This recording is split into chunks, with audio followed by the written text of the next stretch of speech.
Well, Mark Leach, welcome to the NACON Australia podcast. Well, thank you. It's great to be on it, and thanks for inviting me. And I'm looking forward to this discussion very much. Great stuff. Me too. You are associated now with an organization called Never Again Is Now, which seeks to combat the rise in anti-Semitism in Australia. What are the causes, fundamentally, of this uptick in anti-Semitism in Australia? Wow, that's a great question. Um, the immediate uptick has been caused by the terrible events of October 7th in 2023, the invasion of Israel by the jihadists from Gaza. And I would say then the immediate 2 days later, the rally in Sydney on the 9th of October, when the jihadists basically took control of the city, were given the right to illegally gather in a town hall in Sydney. The Jews were told to keep out of the city, and they then marched down to the Opera House, and the police allowed them to let off flares and conduct a really terrible display of anti-Semitism, and there were no consequences for that. So that has given sort of permission really to this unholy alliance of the radical left and the jihadist supporting pro-Palestinian Islamists to express their hatred of Israel, of Western civilization, of America, the great Satan, of Israel, the little Satan, and of the Jewish people. So that's really been the trigger for the unleashing of what has always been there under the surface. How significant are the universities and what's being taught there um, as a factor in anti-Semitism? I sometimes think that um, this is predominantly an ethnic dispute rather than an ideological one.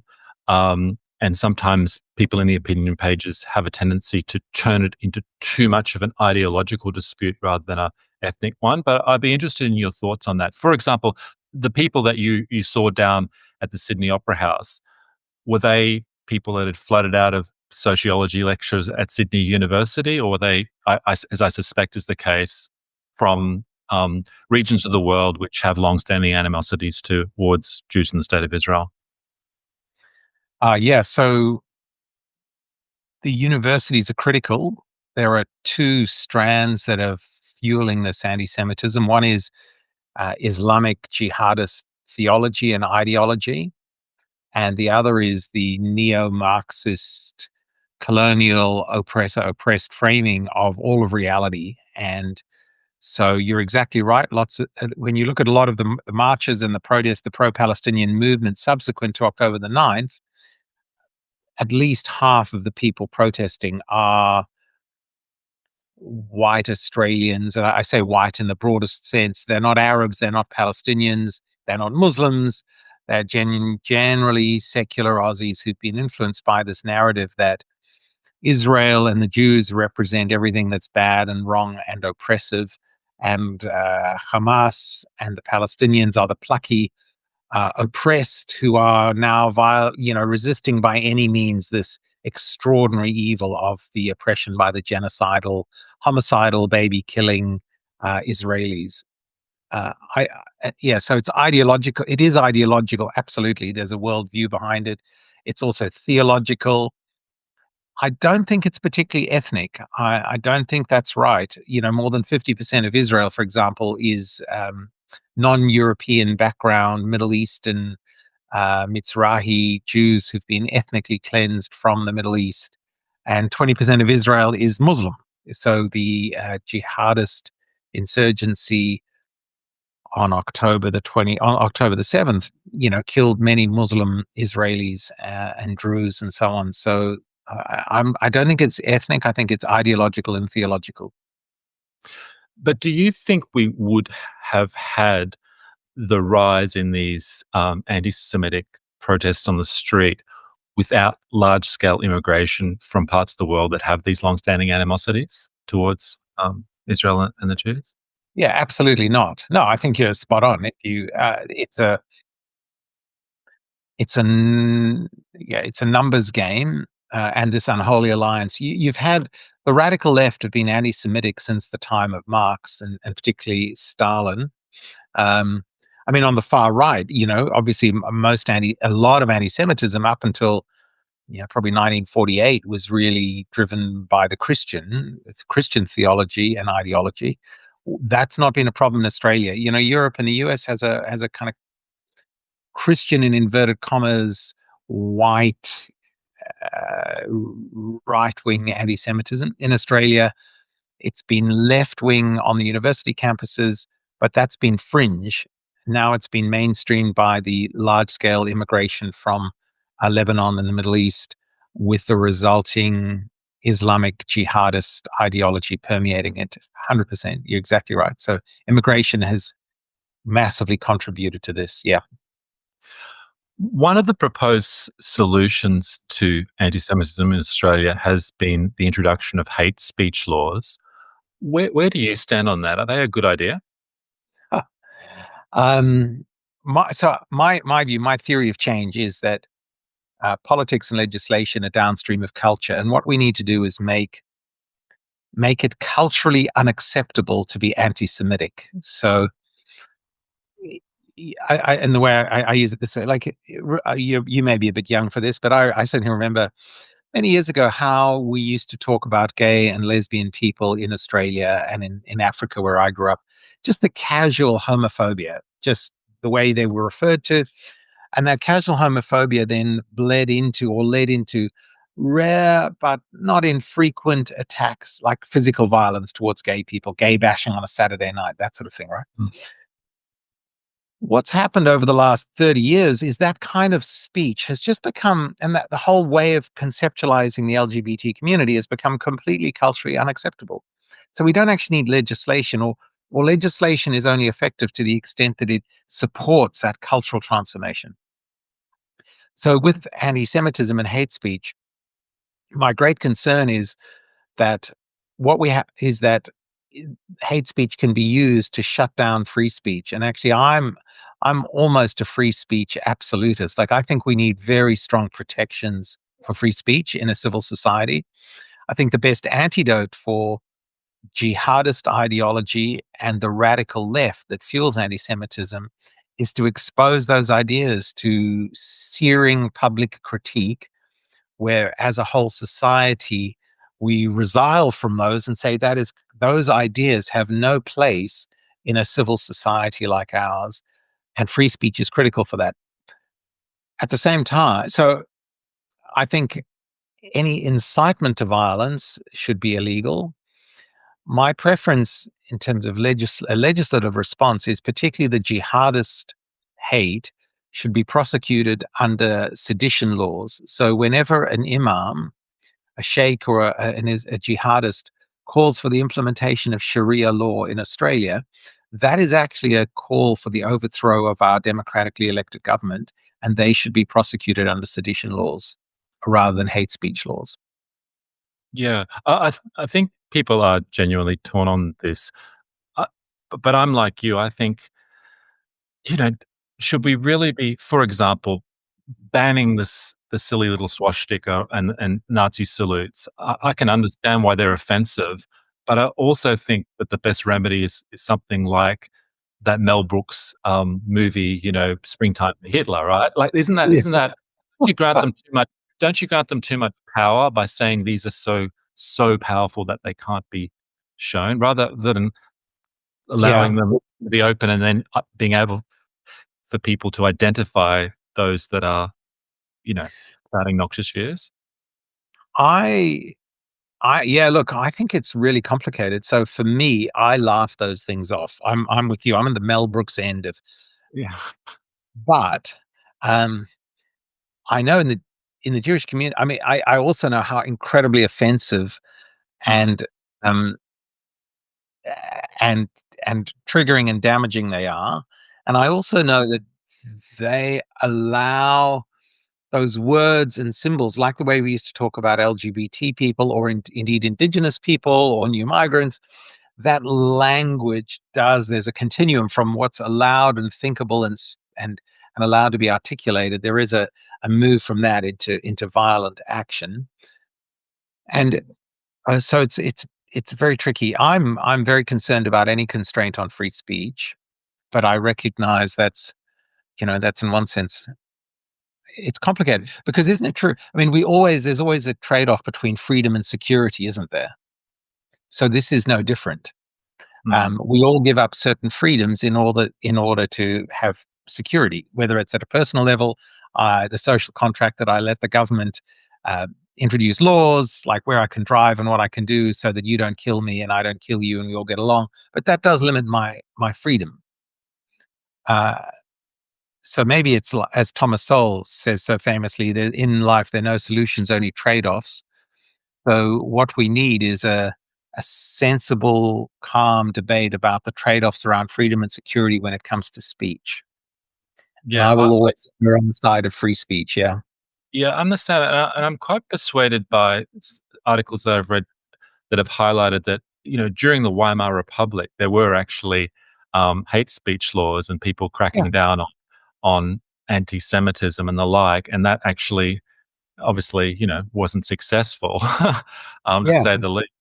And I try to say to some of my friends of all political persuasions, but particularly those on the left, like, you know, not that Donald Trump is Hitler, although some of them pretend that he is, but clearly, like, prosecuting and putting him off Twitter and everything else didn't um, Uh, push him out to the sidelines, right? It actually kind of right. made him more successful. So I think that's the risk with these things, and I do worry a little bit that will be the unintended consequences of it, right?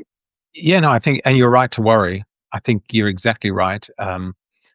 The one of the roles, one of a core component of Sharia law and the Islamist agenda, Muslim Brotherhood agenda to influence the West is to roll out blasphemy laws. So in Islam, in Sharia law, it's to criticize the Prophet or to criticize the Quran is blasphemy, punishable by death. And these laws are used all around the world to persecute mostly Christians, actually. So, in Egypt, in Pakistan, and places like that, the blasphemy laws are used in a terrible way. And it is a Muslim Brotherhood agenda to get blasphemy laws enacted under the guise of free speech, of hate speech, and religious protections in the Western world. So, um, my big concern is, and that's a real problem. So, I'm a Christian, I'm an Anglican pastor, I'm also Jewish. Mate, if you want to make fun of Jesus, like just look at the Mardi Gras the other week as an example. You want to criticize the Bible, you want to burn the Bible, go for your life. And then let's have a discussion about why you're doing that and our competing worldviews. Mm, We want the freedom to expose Islam or cultural Marxism to the same level of both critique and humor and satire. And I think that's vitally important. And I worry that hate speech laws will be used against us to stifle debate. And we'll lose the culture war then because it's a cultural change that we're after, right? mm. Um, just shifting gears slightly, it's often said that anti-Semitism is the oldest form of hatred, um, and clearly that is likely the case in Europe.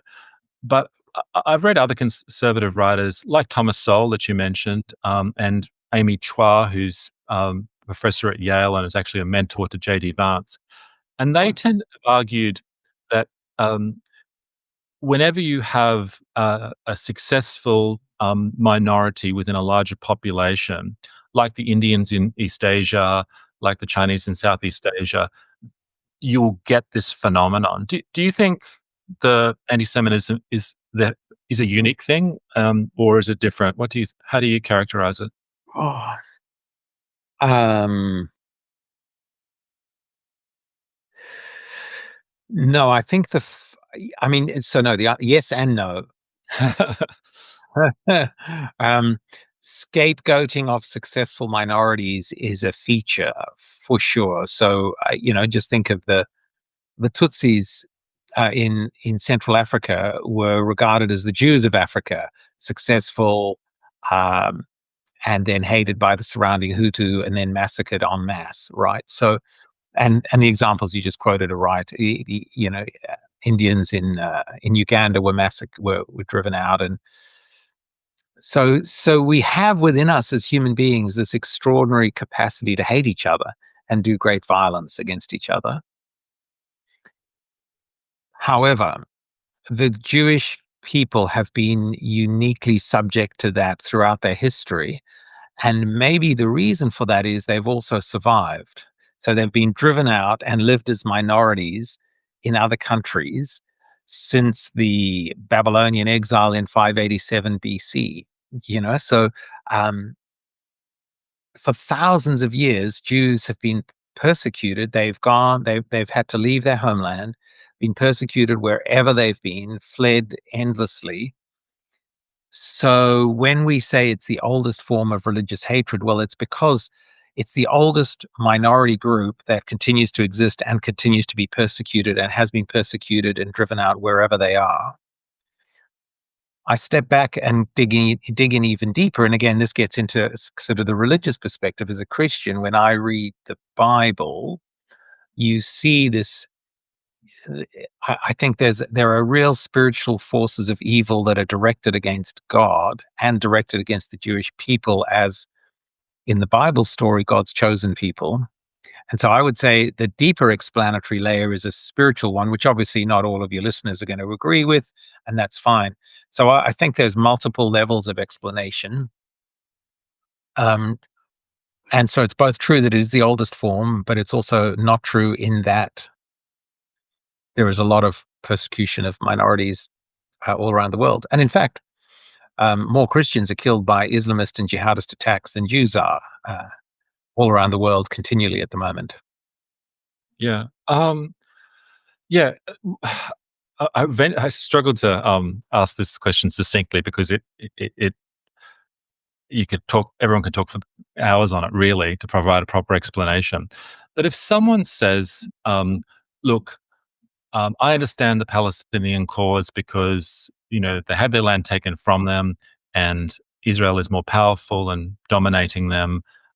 So why shouldn't there be naturally a sympathy for that?" What's the broader explanation or response to that?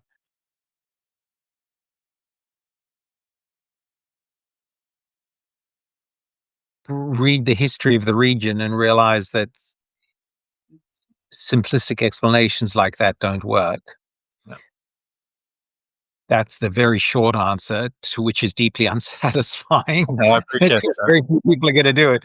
Um, when so in our world at the moment, the idea that the Palestinians are this plucky little minority oppressed by big bad Israel, that is only possible when you zoom in and you look at the current.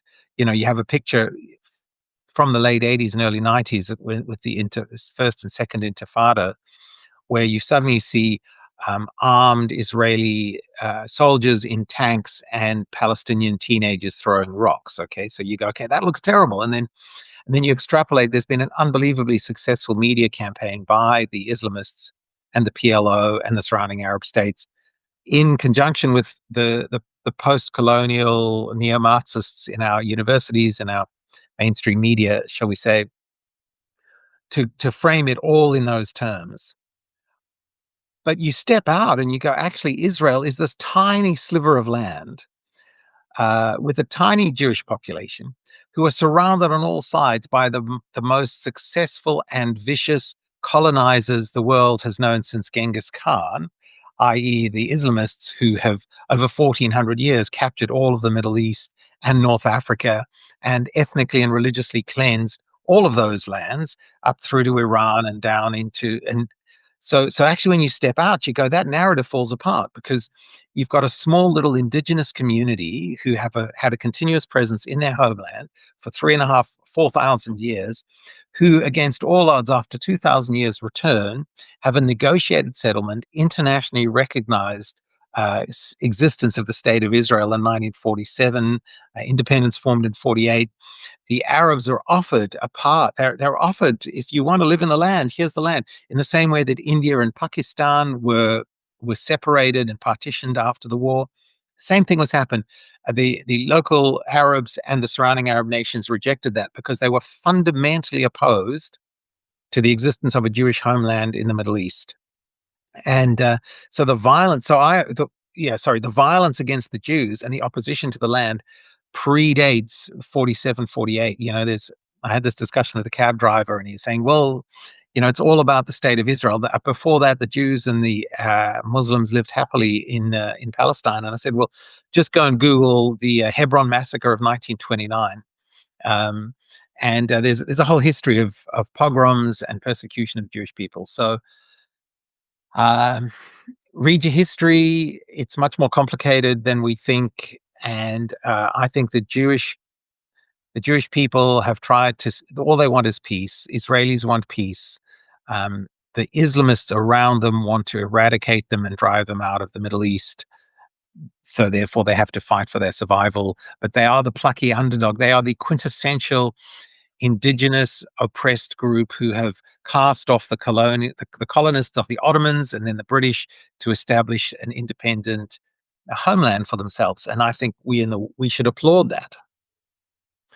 How do you? I've got Irish heritage, and how do you distinguish between national nationalist movements to establish an existing state, like the Jews did in Israel, like the Irish did, like using a broader lens, the Italians, the Germans, all these other people. How do you? And often those struggles did involve quite bloody kind Yeah. of fights, right? Yep. Uh, but is there a way of distinguishing um, um, movements like that should be admired and those that Huh. should not be? Uh, how do Yeah. you how do you distinguish between the two?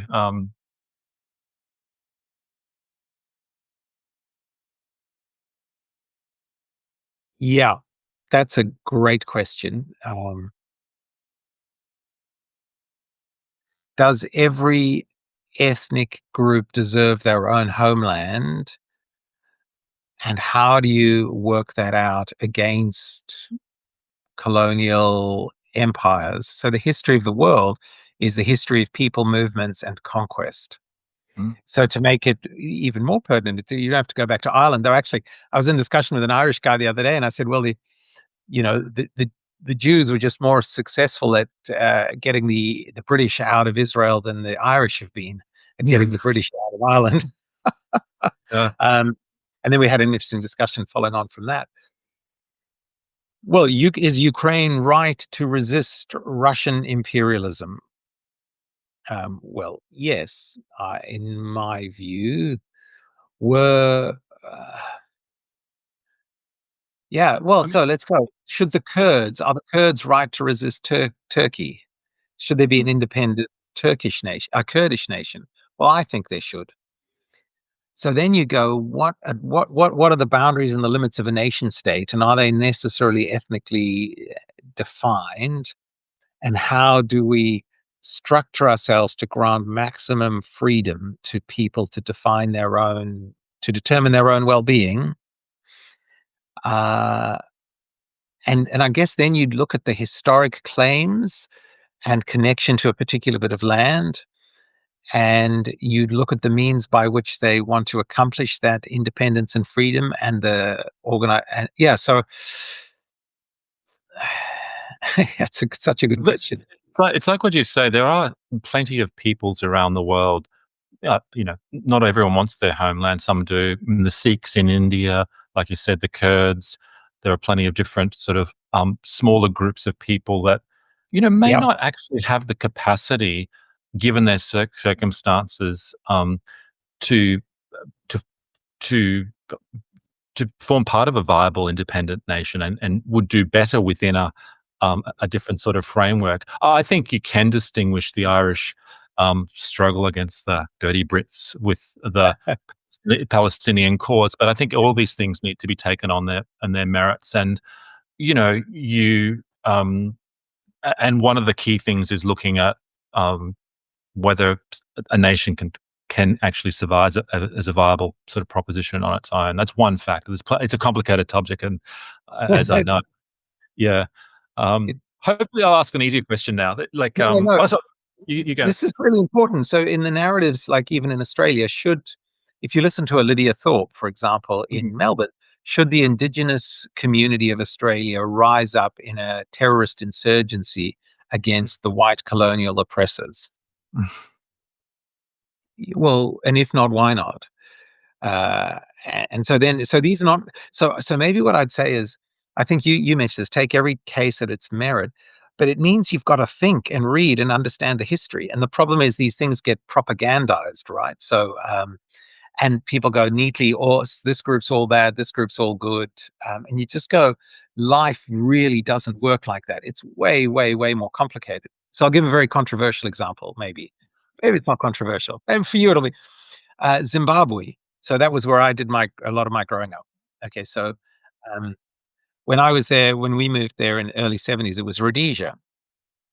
Now there are very few people who would argue this. The fact of the matter is, your average Black African living under white colonial rule or a white government, largely white government in Rhodesia, their standard of education, their healthcare outcomes, and their economic outcomes, in some ways even their political freedom was greater than it currently is now under the regime there. Mm. You go, okay, well, what would have been better? Independence fueled by China and Russia in the Cold War, in and I don't have an answer except it's just not simple. And it's the drive to simplistic, propagandized answers to complicated questions that actually make sensible conversations difficult and make foreign policy difficult and make politics difficult. Yeah, one of the examples I often use when these anti-colonial kind of discussions is Hong Kong, where I used to live. I mean, would it have been better that the Chinese majority Chinese there were ruled over by Mao Zedong or some fuddy-duddy British administrator? I mean, I think the answer speaks for itself, right? Hong Yeah. Kong know that, but at the same time, there's also the argument that it's a powerful thing to want to be part of your own sort of gang Yeah. and to make your own mistakes, even if you might be arguably ruled better by someone else. I do understand that Well, sentiment. the other thing I'd say is, to quote John Mearsheimer, who I'm not enormous, I think, in an offensive realist foreign policy, Mearsheimer's view that, which I find his insight that I learned from years ago, that we live in an anarchic world order. So between nation states, there's no overall authority to kind of help the kids share the toys in the playground nicely. So one of the considerations in an anarchic world order is, how does an ethno state secure the security of its citizens? Because the history of the world is that bigger countries will invade and take over, and maybe with the winding back of the international rules-based order policed by the United States since the Second World War, it's going to become that question is becoming more critical when larger states are going to want to do what Russia has done in Ukraine and China's done in Hong Kong. And so then what's the optimal size and structure to be able to guarantee the security or defend your population? So it's all great to have your little ethno state. Yeah, yes, we're free until our neighbors who are bigger and stronger than us invade us and subjugate us, and then we're not free again. So that's the other thing to think about. Yeah. Um, to move on to hopefully simpler questions, because these are really quite complicated but interesting questions. Um, there's a federal election coming up in Australia, and Yeah. there's a suggestion that the Jewish community, because of what's seen as Prime Minister Albanese's less than effective response to these Mm. anti-Semitic attacks, will move and vote more for the coalition. Are you seeing any evidence of that? Do you think that is likely to occur? Yeah, absolutely. It's likely to occur, and it's also likely to have not much impact on the outcome. because they're a tiny bloc in a couple of electorates. But they've certainly the level of distress I have experienced in amongst my Jewish friends in the Jewish community that I move about in the country by people who've been bolted on Labour, left supporters, or even further to left, Green supporters, because a lot of the Jewish community is kind of instinctively and historically progressive and left leaning. And what they've discovered since October 7 is the only people who've been standing with them and supporting them are the conservatives, center right and further right, and the conservative Christians. Even a lot of the progressive left leaning Christians have abandoned them. So that's been incredibly distressing when your tribe, who you've given enormous amounts of money and time and energy to, abandon you and side with people who are intent on destroying you. That's been very distressing. So I think my and I have no polling data. My anecdotal experience of lots and lots of conversations is there's been a shift. Like conversations where people have said, "I've voted Labor for the last 50 years. I will never vote Labor again." Um, and then, and like for example, in the recent state by-election in Paran down in Victoria, there were over 100 Jewish volunteers campaigning in a campaign to put the Greens last. The Jewish community has never been that engaged in politics, and now they are. Mm. Yeah, it's an interesting one. I've heard different things as well. Like, I mean, in the last U.S. presidential election, Donald Trump, despite being um, pro-Israel in many ways, actually lost the Jewish vote significantly, right? About 70%, I think, voted for Kamala, which was out of step with the rest. In other countries like the UK, the Jewish vote does vote traditionally very conservative. And then in Australia, my impression is it's all has been a bit of a mixed bag. You've got as many different opinions in the Jewish community as you have in Yeah, the yeah. Christian community, right? Right. So yeah, it will be an interesting. Why do you think in the US that the Jewish community um, didn't vote for Donald Trump like other groups did? Uh, I don't know. I don't know where you heard that statistic. I thought there'd been a bigger switch to Trump, but There was a switch, but he still lost the vote overall. I yeah, mean, yeah. the Jewish, I would say, It tends there's a to be book the I more was Orthodox Jews which vote Republican, and the more yeah. So the conservative religious Jews went yeah, right and voted Republican and came up to vote, maybe some of them for the first time yeah. in places like New York. Um, the Haredi, the Chabad guys all came out and voted. The Jewish community in the US is, yeah, it tends to be East Coast. It's the big population centers, New York, Los Angeles, San Francisco, which are all historically hardcore Democrats. And the Jewish community has been progressive and Democrat. So I have no answer. But well, actually, no, I'll tell you a conversation I had with one of my cousins who are very smart, thoughtful, intelligent Jewish people living in the US. They absolutely hate Trump. I mean, with the visceral Democrat, if you think of all the rhetoric you heard, Another it's type. Yeah. it, it's hard to. I was, and yet they would say Trump he's great for Israel, but we hate him. And I don't understand that. All the commentators opine on U.S. politics and U.S. attitudes. We are not the U.S. and I don't understand that attitude because I don't think of Trump as Hitler. I don't think he's that bad. I think the polarization in the US is out of control and Mm. the lack of the sensible center has evaporated. Certainly on the Democrats, there seems to be. So I was astounded at that conversation, but I think that's what you're referring to. And why that's the case, I have no idea.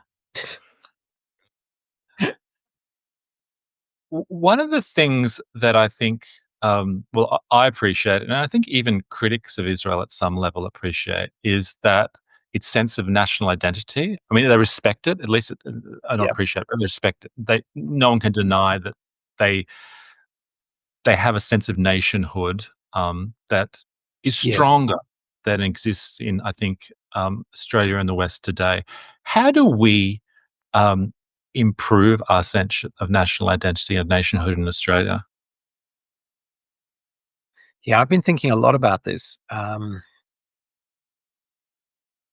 mean, Israel is the most extraordinarily multicultural, multi-religious, multi-ethnic country. But as you say, there's a very strong sense of what it is to be Israeli. Whereas in Australia, I don't think we have a strong, as you say, a strong sense of Australianness and a loyalty to this country. Okay, so where does that come from? Well, if you go through school and you're taught all the time that what we live in is a result of terrible evil and oppression, and we need to continually be sorry for it and apologize for it, it becomes very hard to feel a deep sense of belonging and ownership to this entity. So there's that. Um, I think we've lost confidence in our whole Western civilization project. The elites have led us down that line, and partly it's because we're so deeply Christian. By which I mean, we look at our civilization and we see so clearly that it's not perfect.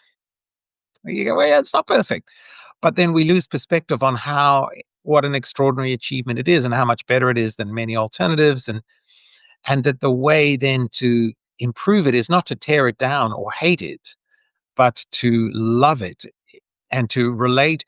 We should relate to our nation state. This is quoting G.K. Chesterton, who's, I mean, he's an anti Semite, but a conservative Catholic and a very interesting writer. So Chesterton said, um, he, we should love the church. Speaking of the Catholic Church, we should love the church the way a woman loves her husband, which is to defend him against all comers, but spend the rest of her life privately trying to improve him. And I think that's the recipe for a healthy nationalism, which is to say, this country we have is worth defending against all comers, civilizationally, militarily, economically, and so forth, and say this is amazing what we've accomplished. At the same time, acknowledging fully that there's a lot in our history and in our present that we could do better at, but we do it from a place of deep love for this country. So that's the bigger picture. In Israel, what unites Israelis is their military service and the fact they are in a continual existential battle. So the IDF, their national service, unites them all. It's the absolute equalizer.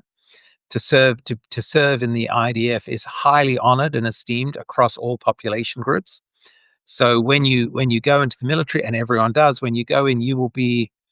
It doesn't matter if you're, Ashkenazi background, so European background Jew, whether you've come from Ethiopia or you've come from Persia or wherever you've come from in the world or the United States, you are together and you have to learn to love each other, in the best sense of the word, trust each other, work together for your survival. So what should we do in Australia? I've been saying this for ages, and it's never going to happen, but I'll put it out there for your listeners. I think we need national service.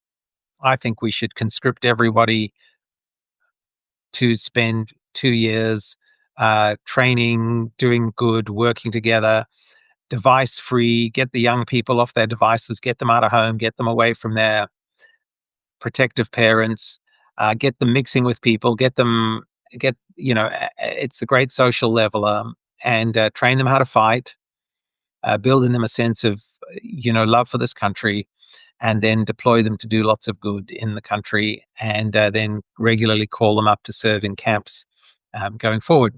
I think that would be great, and I think it would do. And then you'd put them off going to uni. You'd have to do that before going to university. So then you get away from this problem where you have a whole bunch of 18-year-olds whose frontal lobes haven't developed, making dumb choices to study stuff at universities that where they accrue lots of debt. They keep them out of the labor force, so the government's labor statistics look good. Um, but it does them no service at all. They chop and change. They leave with 30, 40, $50,000 of debt and a completely useless half a degree or maybe even a complete degree. So wait until they're 23, 24. They've been out, they've learned how to fight, they've learned a love for this country, and then they can learn a trade while they're in the military, because you can actually learn useful skills. And then on the other side of that, you can make a choice about your tertiary education. Um, I don't see any political party advancing that as a policy, and I think most of your listeners would go, "That's just crazy, and it'll never happen." But that would be Oh, my no. answer. Yeah. It all sounds I think it all sounds possible, except banning social media from, because I don't even think the IDF, I think they allow their soldiers to TikTok and stuff, so, you know, Yeah, well, exactly. I know. With varying degrees of yeah, damage that they do them. Yeah, yeah. yeah. You, for people who aren't aware, you have an interesting background, and I read around a bit, but only probably understand half of it. I mean, you clearly have a Southern African accent, and and you have family, I believe, who are actually members of different religions, and your mum was Jewish, and so I mean, uh, again, to try to summarize shortly, maybe give us a sense of your kind of journey. How did you get to where you Uh, are? Um, wow. Yeah. Look, in summary, Mum was a German Jew. Her family fled Frankfurt in 1938. Ended up as refugees in a little country called Swaziland, now called Eswatini. My father was a white South African Catholic background, so I grew up, and they're both families were secular. So I grew up Jewish and Catholic. I said double the guilt. Um, and my dad was a mercenary, smuggled emeralds and diamonds. My mother was a doctor, so complicated at many levels. Grew up in Zambia and then Zimbabwe, Rhodesia through the war. So my background is Jewish, Catholic, in the context of sort of post-colonial Africa, insurgency, civil war, diamond smuggling, medicine. I then became an Anglican through an encounter that I had with God at a little Anglican youth group in Cape Town that I went to meet girls. So I met girls, but I also met God. That changed my life. I studied medicine, then decided to leave medicine to pursue a call into Anglican ordained ministry, came to Australia, studied theology in Sydney, married an Australian, and stayed here. And I've spent my life trying to work as a physician of the soul, um, and a teacher of ideas. Telling the better story of the Hebrew and Christian scriptures, and this better story of of a Christian worldview and of Western civilization that is so unbelievably good for us. And that's all come into focus in terms of combating anti-Semitism here post October the 7th. So that's the potted history. And then my brother along the way converted to Islam. So I understand Islam from both an academic perspective. I've been very concerned about it since 9/11, read deeply on it. Then my brother converted, so lots of personal conversations. mm. So I'm a walking little bundle of intersectionality. Uh, and, you know, It's interesting that you came out of that environment where there were lots of competing kind of claims, religious and ethnic and other things, and then became always, well, maybe it's a stereotype, but a middle of the road kind of Anglican. Is that yeah, yeah. Um, Look, um, yes. Who knows why life works the way it does? I don't think I'm a middle of the road. It's an okay? accident of history that I ended up there. But I'm an odd I'm an odd beast in the sense of the mix, and that for years has made it quite uncomfortable in many circles. I don't really fit neatly into little stereotypes. But that seems to have put me in a particularly good place to speak into our current moment culturally and socially. So that's what I'm trying to do. Yeah. Yeah, no worries. I mean, because you're from well, have history in Southern Africa, I sort of do have to ask. I mean, there is another persecuted ethnic group, the white African minority, and the Indians and others in South Africa that are um, under that risk, you know, that are under threat. Let's put it that way. Yep. How do you think it is possible for their cause to be better appreciated in Australia and other Western countries? Because I feel like they're not put in the same category as the Yazidis or the Yeah. Rohingya or even the Jewish community, as well as someone as a group worthy of protection and sympathy and all the rest of it. Well, the problem white Africans have is the same problem Jews have, is in the current cultural imagination, they are the all-powerful, all-rich oppressors, even after 30 years, where they peacefully gave up power in South Africa and have been fairly relentlessly persecuted since then. They're not seen as worthy of protection because they're seen as having power and money. And a lot of them do have money, that's for sure. There are very disturbing, extremely disturbing trends in South Africa. When you look at the language of the scapegoating and demonization of white South Africans by people like Julius Malema and the EFF, but also the ANC, I mean, thoroughly racist. I would say now, so my nieces and nephews are still in South Africa.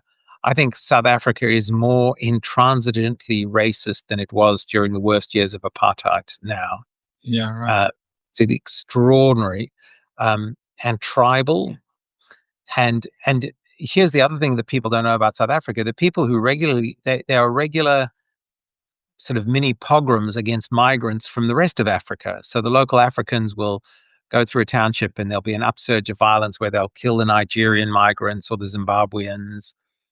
So it's a very, very violent context. What do we do about it? Well, I think Trump's made a start, hasn't he? Elon Musk has made a start by highlighting this on his platform. And again, it goes to your point earlier that we need to look at things case by case and think about what's really going on. Of course, the problem with that is most people in Australia are focused just on surviving. They're probably, maybe you and I spend a lot of our time reading and thinking about the rest of the world and these ideas. Most people spend most of their time, in my experience, thinking about the job they've got to do today to get money to pay a mortgage, where the interest rates are going up. They're massively stretched. They're struggling to keep their marriages together under all kinds of threats. They're trying to raise their families, all kinds of challenges there, and just survive. So most people aren't thinking deeply about post-colonial Africa and the challenges of a impending genocide against white Africans in South Africa, which is a terrifyingly real possibility of pogroms and genocide against white Africans. Unthinkable, but the history of the world shows us genocides generally occur when neighbors, people you've lived peacefully next to for 50, 60, 100 years, turn against you. This was true in Central Europe in the Second World War. Like a quarter of the Jews massacred in places like Poland and Lithuania were killed by their neighbors. Certainly true in Rwanda, where Hutus would turn against their Tutsi neighbors. It's true around the world. So that's a long answer, and I don't know what we do about it. Yeah. Well, the goal has to, even though people are focusing on the cost of living and all that sort of stuff, it is not an irrelevant concern avoiding what happened in South Africa or Eastern Europe and all these other places, right? So, which brings me to your organization, Never Again Is Yeah, Now. Maybe yeah, it's worth explaining what you are doing there and what you hope to achieve and how people can help out if they want to help out. yeah. So what we're trying to do is ensure that Aus- that the Jewish community in Australia remains safe and free and prosperous. And the way we want to do that is by renewing our broad cultural commitment to Western civilization and liberal democracy. The cultural and social conditions that have enabled the Jewish community in Australia to be free of persecution up until this current moment, to be pretty much free of persecution since they arrived on the First Fleet, and particularly since the Second World War, when all the refugees from Europe arrived. It's been a haven of peace and prosperity and safety for the Jewish community. So we need to recapture that. And the way to do that is by working for cultural renewal, to say, strengthen our commitment to free speech, to freedom of religion, to the better story of Christianity, of our Judeo Christian heritage, strengthen our commitment to a pluralist democracy, to the separation of church and state, to stand against the radical left, to push back the forces that would undermine that civilization, the jihadist Islamists, the radical left, and the handful of the kind of far right authoritarians. So we've got chapters around the country. We've got about 33,000 people engaged around the country. It's been a remarkable journey, bringing Jewish folk, Christian folk, other supporters together, getting to know each other, advocating for this cause. And I'd invite your listeners to go to our website, neveragainisnow.com.au, sign up for our newsletters, join the movement for renewal, and to make sure that anti-Semitism is unthinkable in Australia. So yeah, we're doing all kinds of things. We're planning for early in April. We're going to our plan at the moment is to run simultaneous rallies across the capital cities under the banner Australians Against Anti-Semitism. I figure every Australian should go, hating the Jews is not something we should do, but we're seeing that on our streets, Bankstown Hospital, firebombing of synagogues. I mean, stuff that is, outrageous. 2 years ago, who would have predicted this, right? Well, anyone who's studied jihadist Islam probably could have, but we've got a major challenge here. So Australians, let's stand together for the kind of pluralist, liberal democracy, Western civilization that we all want to see our grandkids inherit one day. And we need to go into fight for that now. Yeah, I mean, I like to say to people that, Australia is probably the safest place in the world for Jews in the 20th century, Yes. and actually probably the place that had the least ethnic conflict in the entire world during that time. At least an arguable case that it can be made for that. Hey, Mark, I've really appreciated chatting to you, and look forward to catching up in the future. Are there any other ways that people, if they want to find out more about you and your work, can get in touch, or outside of Never Again Is Now? Yeah, well, get in touch if you want. I mean, I don't know, if you want me to come and speak to your group or one of our speakers to come and speak and run seminars. We've got a corporate program to help educate you people in your workforce around the issues we're facing. But the website's the easiest point of contact, or all the socials in Instagram, Facebook, the regular stuff. Just stay in touch, join the movement, and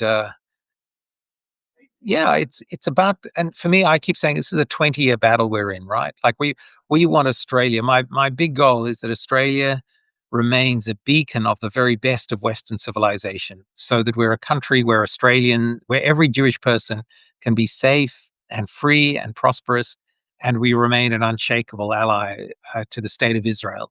So that's what I'm working for the next 20 years. And if that resonates with any of your listeners, jump onto our website, sign up, connect, reach out to me. I'm happy to talk to anyone, anywhere about this. Cool. Thanks very much again, and look forward to keeping in touch in the future. Cheers. Brilliant. Awesome. Thank you so much.